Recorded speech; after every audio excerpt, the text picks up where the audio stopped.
Hello everyone, welcome back to my YouTube channel, and let me tell you that this video is definitely going to be really very beneficial, helpful and informative for all of जो भी 12th में है CBSE grade मतलब CBSE board अपनी 12th कर रहे हो and वही स्टूडेंट्स के लिए ये वीडियो होने वाली है। 27 फरवरी को you have your chemistry exam and उसी से related I am going to tell you कुछ ऐसी चीज़ें जो डेफिनेटली वर्क करती हैं। मैंने भी लास्ट ईयर फॉलो करी थी। Being your senior I just thought कि I should share these advices these things with you all. So I have मतलब थोड़ी बहुत मैंने रिसर्च किया, मुझे पता नहीं था एग्जाम कब है और इसमें अभी भी यही पैटर्न है या नहीं है। लास्ट टाइम पे ऐसा ही था पैटर्न, हमारे टाइम पे भी। So you have your exam on 27 February and chemistry का एग्जाम है। मेनली मैं केमिस्ट्री से रिलेटेड मैंने वीडियो बनाई बिकॉज मुझे लगता है पीपल मतलब students those who are already doing well in exams और वो लोग तो अच्छे से कर ही लेंगे, अच्छा मार्क्स भी ला देंगे। लेकिन मेरी भी situation was not good in chemistry, तो मैंने इससे रिलेटेड एक और वीडियो भी बना रखी है, बट वो मैंने अक्टूबर में डाली थी। तो वो उस हिसाब से थी कि अगर आप अक्टूबर से स्टार्टिंग करते हो तो कैसे यू कैन डू बहुत अच्छी खासी प्रिपरेशन 95 प्लस की प्रिपरेशन। लेकिन अभी लास्ट मंथ है, आर या पार वाली सिचुएशन है, तो ये मैं अभी डाल रही हूँ। तो ये वीडियो ज़्यादा मैं मतलब इसको लॉन्ग बनाने की कोशिश नहीं करूँगी, सारा कुछ आपको डिटेलिंग बताऊँगी।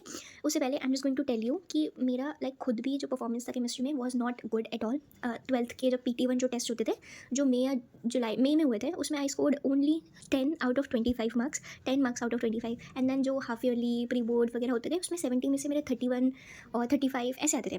प्री बोर्ड तक में भी ऐसे ही आए थे। लाइक लास्ट प्री बोर्ड में आई रिमेंबर 2 प्री बोर्ड हुए थे, सेकंड वाले में मैंने थोड़ी मेहनत करी थी, तो I score around 41 out of 70। But that was also not satisfactory because मतलब I wanted to do good in this because I thought कि physics my physics was literally very weak and it still is. But I thought कि biology में I can do better, I can do मतलब अच्छा खासा, because it is my favourite subject and easy as compare to chemistry and physics. वो easy भी होता है, physics मेरे से हो नहीं पाएगी चाहे मैं कितना भी अच्छा कर लूँ। So that's what exactly happened. Physics में I ended up scoring 72 on 100 because paper भी टफ था और मेरी वीक भी थी, but it's okay, I am satisfied क्योंकि उससे ज़्यादा मैं बेटर नहीं भी कर सकती थी। लेकिन केमिस्ट्री बीच का सब्जेक्ट है कि it's neither too tough not too easy. ऐसा है कि आई कैन डू बेटर, लेकिन प्रॉब्लम वॉज देयर कि my basics were not clear. Neither 11 के बेसिक्स और उससे भी जो छोटी चीज़ अगर हम बात करें तो 9th के बेसिक्स भी बहुत क्लियर नहीं थे because we belong to legendary covid batch. So how I tackled the fear of the subject and कैसे आई स्कोर्ड 92 on 100 फाइनल जो केमिस्ट्री का बोर्ड एग्जाम हुआ था लास्ट ईयर एंड 62 on 70 मतलब 92 on 100। So I am going to tell you वही सारी चीज़ें and एक बहुत Brahmastra kind of thing I can say एक चैनल है यूट्यूब पर जो इस पीरियड ऑफ टाइम में, वैसे तो एक दो और हैं जो मैंने फॉलो करे थे, but I started from December के लास्ट, मेरा फर्स्ट प्री बोर्ड हो गया था, उसके बाद से मैं इसके लिए सीरियस हुई थी। तो वो 2-3 channels I not tell you because अभी फिलहाल they are I don't think, क्योंकि वो आपके लिए बेनिफिशियल होंगे क्योंकि उनमें थोड़ा सा लॉन्ग फॉर्मेट वीडियो है।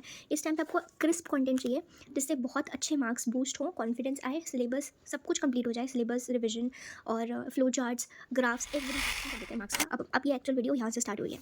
So it is definitely going to be beneficial, I am promising you and honestly सारा कुछ मैं बताऊंगी, जल्दी जल्दी से बोल रही हूँ।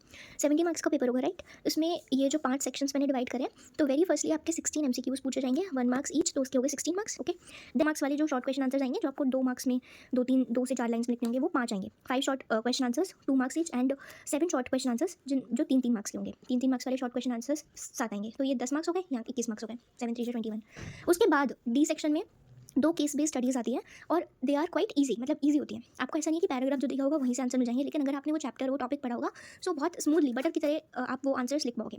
I also show you my CBSE का केमिस्ट्री का क्वेश्चन पेपर ऑलरेडी अपलोडेड है शॉर्ट्स पर भी, बट इस वीडियो में भी मैं दिखा दूंगी।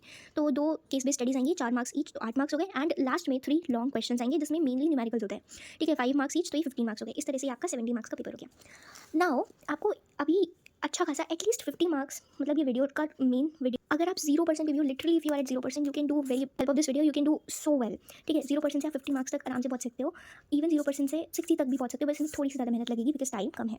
20% पे हो, 30% पे हो, है ना। अगर आपका सेटिस्फैक्ट्री प्रिपरेशन नहीं है then also you can do much better, लेकिन यू हैव टू ट्रस्ट, ठीक है। You have to trust because ये मैं ऐसे ही नहीं बोल रही हूँ कि मैं सिर्फ व्यूज़ के लिए या ऐसे ही मैं बोल रही हूँ, because these are the things जो मैंने खुद फॉलो करी थी। ओके, तो यहाँ तक पहुँचने के लिए वॉट यू नीड, इतने मार्क्स तक पहुँचने के लिए 20% से 40% सिलेबस से या इवन 0%, सबसे मिनिमम तो यही हो सकता है। यहाँ तक पहुँचने के लिए what you have to do, आपके इन सारे चैप्टर्स जो अभी हम बताएंगे, 10 chapters you have in chemistry में टोटल 10 चैप्टर्स है, तो उनके कॉन्सेप्ट्स क्लियर होने चाहिए। कॉन्सेप्ट्स नहीं क्लियर होंगे तो आप कैसे ही कुछ कर पाओगे। उसके बाद सारे चैप्टर्स की एटलीस्ट 20-20 क्वेश्चन तो प्रैक्टिस आपको करनी पड़ेंगे। एंड उसके बाद revision. Revision is a final step जो एग्जाम से एक दिन पहले होता है, अगर आप इस स्टेज पे हो 0% पे हो। अदरवाइज साथ के साथ थोड़ा थोड़ा रिविजन तो चलेगा। Now starting with physical chemistry, because chemistry के 3 पार्ट्स होते हैं, physical, inorganic and organic. So physical chemistry जो उसकी वेटेज है, इट होल्ड्स 23 मार्क्स का वेटेज। इसमें 3 चैप्टर्स हैं, solutions, electrochemistry and chemical kinetics. देखो 12th के ये जो 3 फिजिकल के चैप्टर्स हैं, ये बहुत ज़्यादा ईजी हैं एज़ कम्पेयर टू 11th की फिजिकल केमिस्ट्री के चैप्टर्स। ओके, जो सॉल्यूशंस है ये 7 मार्क्स का है, इलेक्ट्रोकेमिस्ट्री 9 मार्क्स का है, सबसे ज़्यादा पूरी केमिस्ट्री में वेटेज होल्ड करके रखते हैं। फिर इसके बाद आती है 8 मार्क्स की वेटेज एल्डिहाइड वाले चैप्टर में, जो ऑर्गेनिक का है। खैर, ये 7 मार्क्स हो गया, ये 9, और केमिकल काइनेटिक्स ये बहुत छोटा सा प्यारा सा 7 मार्क्स का चैप्टर है। इसमें से मेनली ग्राफ्स और half life, first second order, उनकी यूनिट्स वगैरह, ऐसे सिंपल सिंपल क्वेश्चन पूछे जाते हैं। कभी कभार न्यूमेरिकल्स भी आ जाते हैं। फिजिकल केमिस्ट्री में जो 2-3 प्रॉब्लम्स आती हैं, वो हमें न्यूमेरिकल्स, मतलब हमें मेनली इसमें न्यूमेरिकल्स की प्रॉब्लम्स आती हैं, लेकिन वो इतने भी टफ नहीं होते हैं। अच्छा खासा होता है टफ, जिसके लिए आपको फॉर्मुलाज ध्यान रखने हैं। और ये जो मैं चैनल बताऊंगी उसमें आपको you get everything, formula, mind maps, हर किसी चीज़ की उन्होंने पीडीएफ्स बना रखी हैं। वहाँ पे कॉन्सेप्ट क्लियर करने होंगे उनकी वीडियोस को देखकर। और तब देखो न्यूमेरिकल में कैलकुलेशन और यूनिट, ये दोनों चीज़ों पे ध्यान रखना पड़ेगा, अदरवाइज मार्क्स कट सकते हैं। ओके, तो यहाँ पे आपको अभी मैं चैनल बताऊंगी, that is Saurabh Raina sir का चैनल। ये मैंने ऑलरेडी अपने लास्ट वीडियो में मेंशन किया था, लेकिन उसके साथ मैंने 1-2 और चैनल्स भी बताए थे। लेकिन वो चैनल ऐसा नहीं है जो मैं यहाँ पे सिर्फ यही चैनल बताने वाली हूँ। इसके अलावा जो और चैनल्स हैं, ऐसा नहीं कि वो हेल्पफुल नहीं है, बेनिफिशियल नहीं, लेकिन वो चैनल्स ना थोड़ा ज़्यादा टाइम डिमांड करते हैं। वो ना रेगुलर बेसिस पे अगर आप स्टडी कर रहे हो तो तभी वो आपके लिए बेनिफिशियल है। अभी फिलहाल आपके पास इतना टाइम नहीं है, तो you just need this channel only. ठीक है, तो इनकी जो एक तो फर्स्ट ऑफ ऑल हर एक चैप्टर के लिए, जैसे आप आज सोल्यूशन करने बैठे तो उसमें यू नीड क्विक रिविजन की प्लेलिस्ट। अभी ये ना इनकी 30 to 40 मिनट्स में हर एक चैप्टर के, हर एक केमिस्ट्री के चैप्टर को बढ़ा देते हैं। If you wish you can make notes, जो कि आई थिंक बहुत ज़्यादा अच्छा होने वाला है, क्योंकि अब आपको, अगर आपने पूरा चैप्टर के नोट्स नहीं भी बनाया, पूरा चैप्टर नहीं पता, तो एटलीस्ट 30-40 मिनट्स का एक लेक्चर देखकर, जिसमें आपको उस चैप्टर के बारे में एनसीईआरटी की हर एक चीज़ पता चल जाएगी। उसके अलावा आपको एट दिस पॉइंट कहीं और नहीं जाना, तो आई थिंक आपको नोट्स बनाने चाहिए, और मैंने भी बनाए थे सारे चैप्टर्स के। उसके बाद उन्होंने फॉर्मुला शीट्स बना रखी है। अब देखो फॉर्मुला तो इन 3 चैप्टर्स की बनाने, तो फॉर्मुला शीट्स एक पेज के बना सकते हो। एंड ग्राफ्स बहुत इंपॉर्टेंट है, डायरेक्ट क्वेश्चन आते हैं, मेरे एग्जाम में भी आए थे। मेनली केमिकल काइनेटिक्स से ग्राफ आते हैं, सोल्यूशन से भी आ सकते हैं या इससे भी आ सकते हैं। ठीक है, तीनों में ही इंपॉर्टेंट, लेकिन सबसे ज़्यादा ग्राफ्स इस चैप्टर से पूछे जाते हैं। अब ये सारी चीज़ें जो मैंने बताई है, उसमें सबसे ज़्यादा इंपॉर्टेंट, जो आपके मार्क्स अगर जैसे 10 है तो एकदम से मार्क्स को बूस्ट करके 30 मार्क्स या 40 मार्क्स तक आ सकते हैं, वो होते हैं पीवाईक्यूज एंड इंपॉर्टेंट क्वेश्चंस। इन्हीं के चैनल पे previous year questions and important questions, ये 2 प्लेलिस्ट जो बहुत ज़्यादा बेनिफिशियल है, मैं आपको बता नहीं सकती कितनी बेनिफिशियल है। देखो मैंने बोला कि इन सारे क्विक रिविजन वाले चैप्टर्स की मैंने नोट्स भी बनाए थे, मैंने फॉर्मुला शीट्स और भी मैं सारे सब्जेक्ट पढ़ती थी, तो मेरा लिटरली ये जो फिंगर है, ये अभी भी इसमें हल्का सा निशान है, इस तरह से, आई डोंट नो आपको दिख रहा है नहीं, ये हल्का सा छाला, ये थोड़ा ये फूला हुआ था जब मैं 12th में थी, बिकॉज मैं बहुत सारा लिख रही थी। तो केमिस्ट्री में भी मैंने बहुत लिखाई की थी, तो मेरा हाथ जो है वो बिल्कुल मतलब लो हो गया था, इसकी एनर्जी बिल्कुल लो हो गई थी, क्योंकि मैंने इतनी सारी चीज़ें लिख रखी थी। मैं क्वेश्चन प्रैक्टिस करती थी, रिविजन वाली चीज़ें देखती थी, ग्राफ्स वगैरह बहुत सारी चीज़ें होती थी उस टाइम पे। और सिर्फ केमिस्ट्री नहीं, हमारे पास हिंदी, इंग्लिश, बायो, फिजिक्स, बहुत सारी चीज़ें, ये 3-4 सब्जेक्ट्स और भी थे। तो लास्ट टाइम पे जब केमिस्ट्री का हमारा एग्जाम था, उससे जस्ट एक दिन पहले मेरे में क्षमता नहीं थी कि मैं पेन से लिटरली वो चीज़ें लिखूँ, और मेरे प्रीवियस ईयर क्वेश्चन ऑर्गेनिक के चैप्टर्स के रह रहे थे। तो मैंने अपना व्हाइट बोर्ड लिया, एंड व्हाइट बोर्ड पे with the help of that temporary marker I was practicing the question. And पूरा रात I think I slept for only 1 or 2 hour, क्योंकि मेरे प्रीवियस ईयर क्वेश्चंस रह रहे थे ऑर्गेनिक केमिस्ट्री के चैप्टर्स के। तो मैंने लिटरली व्हाइट बोर्ड पे टेम्पररी मार्कर की हेल्प से वो क्वेश्चंस प्रैक्टिस करे, एंड उसमें से आप मान नहीं सकते हो 10 से 11 question directly previous year question से जो मैंने एक बार पहले प्रैक्टिस किए थे वही आए थे। ओके, तो ये हद से ज़्यादा इंपॉर्टेंट है, इसमें 10-15 कितने भी स्टार्स लगा दो, लेकिन ज़रूरी, इसका मतलब ये नहीं है ये रिविजन वाली प्लेलिस्ट या आपको चैप्टर की कोई और नॉलेज ही नहीं है, डायरेक्टली प्रीवियस ईयर क्वेश्चन पे पहुंच जाओ, ऐसा नहीं, क्योंकि आप फिर कुछ समझ में ही नहीं आएगा, इसमें सिर्फ आपको रटना ही पड़ेगा। तो यूल बी फ्रस्ट्रेटेड देन, अगर आपको ये नहीं पता है। तो ये स्टेप, ये 30 से 40 मिनट का लेक्चर है, 30 या 35 मिनट्स का लेक्चर है हर एक चैप्टर का, वो देखो। उसके बाद डायरेक्टली आप जंप कर सकते हो प्रीवियस क्वेश्चन पे, फिर इंपॉर्टेंट क्वेश्चन, और ये दोनों चीज़ें आपको लिखनी है। आई शो यू, मैंने लिटरली कॉपी के पेजेस फाड़ के इंडिविजुअली उनको स्टेपल करके उसमें प्रीवियस ईयर क्वेश्चन और इंपॉर्टेंट क्वेश्चन लिखे। अब देखो मैंने लास्ट टाइम पे मेरे पास भी इतना टाइम नहीं था, तो मैंने competency based question honestly speaking तो नहीं इनके अटेम्प्ट कर पाए थे, बट यू हैव इतना टाइम कि आप कॉम्पिटेंसी बेस्ड क्वेश्चन कर सकते हो। अगर आपने ये सारी चीज़ें कर ली, ये भी कर लिया, तो आपके लाइक अंदर 1% भी डाउट नहीं रहेगा कि मेरे मार्क्स कटेंगे नहीं कटेंगे, बिकॉज इसमें हर एक चीज़ कवर हो जाएगी। एंड अगर आप लाइक सोल्यूशंस उठाते हो, ये मैं लिखी हुई चीज़ें तो बहुत दिख रही हैं कि बहुत सारी चीज़ें, 6-7 चीज़ें, लेकिन believe me you can cover like ये सारी चीज़ें कंप्लीट करके एक दिन में एक चैप्टर कर सकते हो कंप्लीट। तो अगर आपके पास इतनी कैपेबिलिटी है, if you are really very desperate for marks, अगर आपको लास्ट मोमेंट पे आप सच में कर देना है, तो you just have to pick 1 chapter. ज़्यादा नहीं, दिन में केमिस्ट्री का एक चैप्टर उठाओ, पहले रिविजन वाली प्लेलिस्ट देखो, उससे चैप्टर का नॉलेज होगी, आपने नोट भी बना लिए। फॉर एग्जाम्पल आपने अपने को 40 मिनट का लेक्चर मैक्सिमम मानेंगे, नोट भी बना रहे हो तो 1 घंटा लग गया, ठीक है। नोट, अब इसमें आपके कॉन्सेप्ट्स वगैरह सब क्लियर हो गए। देन फॉर्मुला शीट आप डायरेक्टली उनकी पीडीएफ से भी पढ़ सकते हो, या you can also make your own, मैंने अपनी खुद की बनाई थी। एंड ग्राफ बना लो, ज़्यादा इसमें है, बाकी सब में तो थोड़े एक दो ग्राफ्स हैं, और बाकी मेनली ये दोनों प्लेलिस्ट को आपको फॉलो करना है, इससे आपका बिल्कुल डाउट नहीं रहेगा। You will be confident after covering previous question and important question. And उसके बाद इफ यू हैव टाइम तो आप कॉम्पिटेंसी बेस्ड क्वेश्चन कर सकते हो। तो 3 दिन में ये सारे स्टेप्स फॉलो करके तीनों चैप्टर्स फिजिकल के कर सकते हो। या अगर आपको थोड़ा एक्सटेंड करना है, जैसे कि इलेक्ट्रोकेमिस्ट्री थोड़ा सा बड़ा चैप्टर है एंड इसमें थोड़े से ज़्यादा न्यूमेरिकल्स एंड क्वेश्चन होंगे, तो आप इसको 2 दिन में कंप्लीट कर सकते हो। तो with the help of all such things and with the help of this channel Saurabh Raina 3 से 4 दिन में फिजिकल केमिस्ट्री आपकी डन हो जाएगी। Okay, now coming on to inorganic chemistry, जो 14 मार्क्स की वेटेज होल्ड करता है। इसमें केवल 2 चैप्टर्स हैं एंड बहुत सिंपल चैप्टर्स हैं। DNA block 7 marks, coordination compound 7 marks. Okay, इसमें भी आपको क्विक रिवीजन प्लेलिस्ट लिखनी है, फिर उसके बाद important and even previous questions में यहाँ पे लिखना भूल गई थी, सॉरी। ये दोनों तो बहुत ही ज़्यादा इंपॉर्टेंट है। Okay, then if you have time you can also watch competency based questions. And उसके बाद सबसे ज़्यादा इंपॉर्टेंट ये डीएनए ब्लॉक में ये वाला KMNO4 एंड K2Cr2O7 की प्रिपरेशन एंड रिएक्शन। इसमें थोड़ा टाइम लग सकता है क्योंकि थोड़ी सी बड़ी है, लेकिन येट दे आर सिंपल। इसकी कलर्स, रिएक्शंस और प्रिपरेशन से क्वेश्चन आते हैं, तो ये भी बहुत इंपॉर्टेंट है। तो 2 या 3 दिन में you can also finish inorganic chemistry. अब देखो, ये सबसे ज़्यादा idealistic strategy I feel, because I have followed this. इसके अलावा if you feel you have any other thing in your mind, then just go with that. If you want to trust on me, then please just do follow this strategy only. This should be your final strategy. And अगर आपको मेरे पे trust नहीं है, just visit हिस channel, एक कोई भी chapter उठाओ, ये सारे स्टेप्स किसी एक चैप्टर के लिए फॉलो करो, है ना। उसके बाद आपको अपने अंदर खुद से कॉन्फिडेंस आएगा, you will see positive result in your own. And उसके बाद भी आपके अंदर कोई डाउट रह जाते हैं तो इनके चैनल पे बहुत सारे कमेंट्स हैं, मैंने खुद भी लाइक कर रखे हैं कमेंट्स, जिसमें मतलब स्टूडेंट्स ने, जो हमारे सीनियर्स रह चुके हैं, उन्होंने भी कमेंट किया कि उन्हें कैसे ये 1 हफ्ते पहले, 1 महीने पहले, 15 दिन पहले ये चैनल मिला था एंड वो रेगरेट करते कि उन्हें ये पहले क्यों नहीं मिला। मैं तो फिर भी आपको 21 डेज़ पहले बता रही हूँ इस चैनल के बारे में। लोगों ने 15 डेज़, 10 डेज़, 7 डेज़ में पढ़ के इनसे 90 स्कोर किया है। इवन किसी ने तो 99 भी स्कोर किया है, बट उन्होंने शायद 1-2 महीने पढ़ा होगा या 15 या 20 डेज़ जो भी है पढ़ा होगा। Now last but not the least we have organic chemistry, जिसकी सबसे ज़्यादा लिटरली मैक्सिमम वेटेज है, दैट इज़ 33 मार्क्स। एंड होनी भी चाहिए बिकॉज ये बहुत इंपॉर्टेंट है। एंड इसमें 5 चैप्टर्स आते हैं। ओके, ये जो शुरू के 4 चैप्टर्स हैं ये बिल्कुल एक जैसे। अगर आपने पहला हेलो एल्केन्स कर लिया, इसमें क्या है, methods of preparation, chemical properties, physical properties and that's it. फिर उसके बाद इसमें भी वही होगा, इसमें भी वही होगा एंड इसमें भी वही होगा। अब देखो, बायोमोलिक्यूल्स जो है ये सब 6 के हैं। हेलो एल्केन्स 6 मार्क्स का, ये 6 मार्क्स का, ये सबसे ज़्यादा है इनमें 8 मार्क्स का, देन अमीन 6 मार्क्स का। Biomolecules, if I tell you कि ये बहुत सिंपल है, बहुत ईजी है and yet very important, like 7 marks अकेला यही चैप्टर होल्ड कर रहा है। तो it's very very easy and very important chapter. तो अगर आप ऑर्गेनिक स्टार्ट करें तो अपने कॉन्फिडेंस को बढ़ाने के लिए you can also start from this chapter instead of starting from haloalkanes and haloarenes. You can start from biomolecules as well. Okay, so what you have to do, अगर आपके already 11 के basics clear है तो that's okay, you can give a fresh start to these chapters. लेकिन अगर आपके like 11 के basics कहीं लैक कर रहे हैं तो इसी चैनल पे सौरभ रैना सर की जो वीडियो है, एक बेसिक्स ऑफ 11th केमिस्ट्री भी है, मैंने नहीं देखी थी, लेकिन I would suggest you to watch this video. IUPAC nomenclature, isomerism, inductive effect means resonance और हाइपर कॉन्जुगेशन, ये सारे इफेक्ट्स आपको बताए जाएंगे। इलेक्ट्रोफाइल, न्यूक्लियोफाइल क्या होते हैं, ये सारा कुछ बताया जाएगा।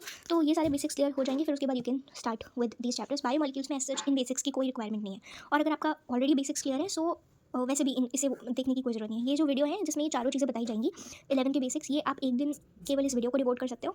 उसके बाद आप इस चैप्टर मतलब ये ऑर्गेनिक पढ़ सकते हो। तो ये सबसे ज़्यादा इंपॉर्टेंट है, और ये मतलब इंपॉर्टेंट है और ईजी के साथ साथ इंपॉर्टेंट भी है। बाकी सारे चैप्टर्स आई नॉट से कि दे आर डिफिकल्ट या what, they are also very easy, लेकिन इनके कंपैरिजन में ये थोड़ा ज़्यादा ईजी है और इनके कंपैरिजन में ज़्यादा मार्क्स भी होल्ड कर रहा है। ये बस एक अकेला है जो थोड़ा ज़्यादा, इससे भी ज़्यादा मार्क्स होल्ड कर रहा है, aldehyde ketones and carboxylic acid. तो इसमें व्हाट यू हैव टू मतलब डू एंड मेनली फोकस इसमें आपको किस पे करना है ऑर्गेनिक केमिस्ट्री में। सबसे पहले एज यूजुअल क्विक रिवीजन की प्लेलिस्ट। अब देखो, ऑर्गेनिक में रिएजेंट्स आते हैं। जब हम रिएक्शंस पढ़ते हैं तो उसमें रिएक्शन जो हो रही है कि रिएक्टेंट से प्रोडक्ट बन रहा है, ये तो बहुत इंपॉर्टेंट है, लेकिन बीच में जो रिएजेंट्स आते हैं, है ना, वो भी बहुत ज़्यादा इंपॉर्टेंट है। BA AlCl3 वगैरह वगैरह, तो PdSO4 ऐसे करके ये सारे जो रिएजेंट्स हैं ये भी बहुत इंपॉर्टेंट होता है, तो ये इन पे फोकस करना है। उसके बाद PYQs इंपॉर्टेंट क्वेश्चन ये तो है ही, एंड कॉम्पिटेंसी बेस्ड क्वेश्चंस। इसके अलावा इसमें नेम्ड रिएक्शंस, है ना, सेट्स रिएक्शन और Fittig reaction, Wurtz Fittig reaction, Sandmeyer's reaction, ये सारी रिएक्शंस, ये सब आपकी टिप्स की होनी चाहिए। डायरेक्ट इनसे क्वेश्चन आते हैं। Reimer Tiemann reaction, Kolbe's reaction, है ना, distinguish test, you should know, Tollens test वगैरह, ये भी क्वेश्चन पेपर में बहुत ज़्यादा पूछे जाते हैं। कन्वर्जन्स एंड आइडेंटिफाई ABC वाला क्वेश्चन, ये मेनली लॉन्ग में 5 या 3 मार्क्स में क्वेश्चन आ जाता है। तो ये था सारा स्ट्रैटेजी, जिसकी हेल्प से आप physical chemistry easily 3 to 4 days में कवर कर सकते हो, इनऑर्गेनिक 2 to 3 डेज़ में, एंड ऑर्गेनिक 6 to 7 डेज़ में। And let me show you my CBSE का केमिस्ट्री का क्वेश्चन पेपर।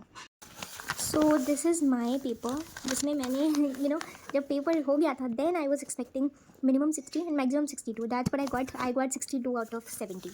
तो जब मैंने क्वेश्चन पेपर खोला, है ना, पहले तो ये सारी चीज़ें रीड करी थी कैसे कैसे अटैम्प्ट करना है।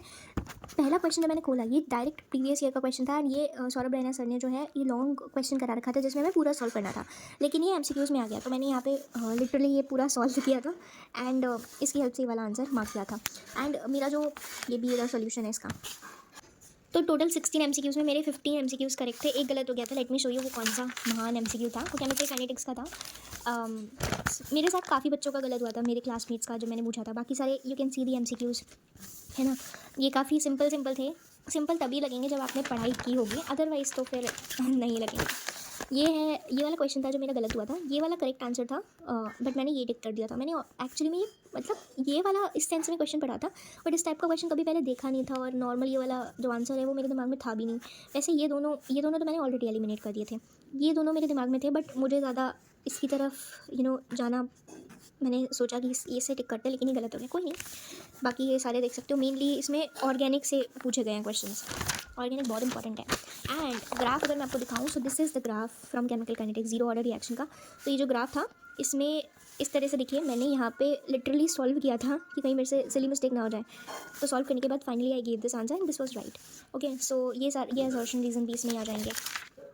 4 असर्शन रीजन्स होते हैं, 12 MCQs normal and 4 assertion reason. Assertion reason में मेरे को पर्सनली काफ़ी डर लगता था, बट ये काफ़ी सिंपल और सारे पढ़े हुए आए थे। सो या एंड उसके बाद ये सेक्शन बी, इसमें मैंने लिटरली हर एक क्वेश्चन जो भी मेरे को लगा कि I should first solve and then I should write the answer, तो मैंने वो किया। ये देख सकते हो section B, section B.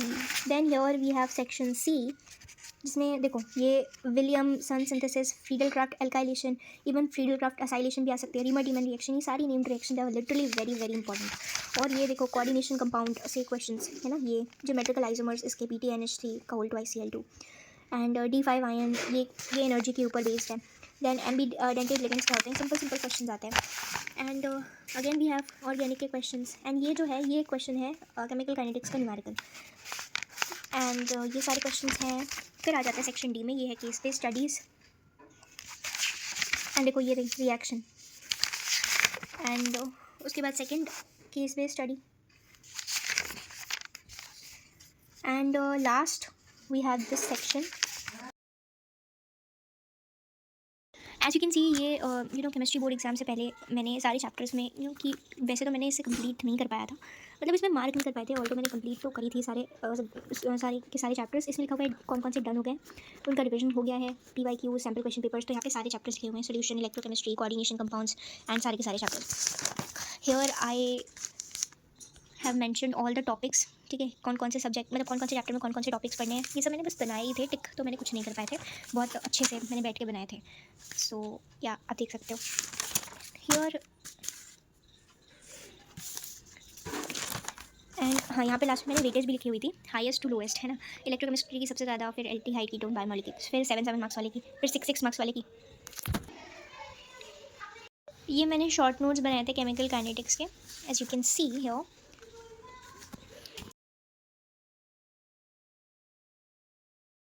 And ये इसके graphs, and literally graphs direct उठकर आ गए थे एग्जाम में।